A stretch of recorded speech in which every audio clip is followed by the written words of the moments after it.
দেখি আজকে বাজার হয়েছি ভূমিকম্পর মানুষ কি রিয়াকশনটা দেয় ভূমিকম্প যে ছাড়লো আইন দু একটা মাসের জিগাই আজকে যে ভূমিকম্পটা দিছে আইনে কোন হালতে আছেন কি অবস্থা ছিলেন? ইনশাল্লাহ আমি দোহানো বই রয়েছি বইতে অবস্থা আপনার দাদা একজন আছিল বুড়া মানুষ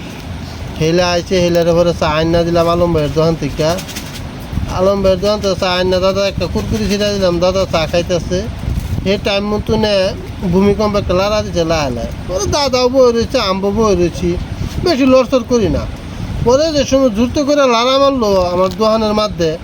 মাল কট কট কট কট কট কট কট কট করে পরে আরম্ভ করে দিল সে সময় তো আমার ভয় লাগিয়ে গেলো সে সময় দাদা নাতিন কী করলাম দিলাম দৌড় বাইরে বাইরে দিয়ে মানুষ তো সব খালি দৌড় ভরে বাড়িতে আছে দৌড় ভরে বাইরে নিয়ে অবস্থা মানুষ খালি কি আমার মাল ভরে গেছে আমার লগে লগে আমি বাড়িতে ফোন মারলাম ফোন মারলে আমার শোকেসের মালও ভরে গেছে গা আমার একটা টেনশন লাগিয়ে বললো আবার 5 মিনিট পরে বললাম মাল কিছু লোকসান হয়েছে তো ইনশাল্লাহ লোকসান হয়েছে না পরে ইন্দা খবর নিলাম সবারই কম বেশি লোকসান হয়েছে আল্লাহর কাছে দোয়া করি যাতে এরকম কাজ যাতে ফট করে যাতে না হয়।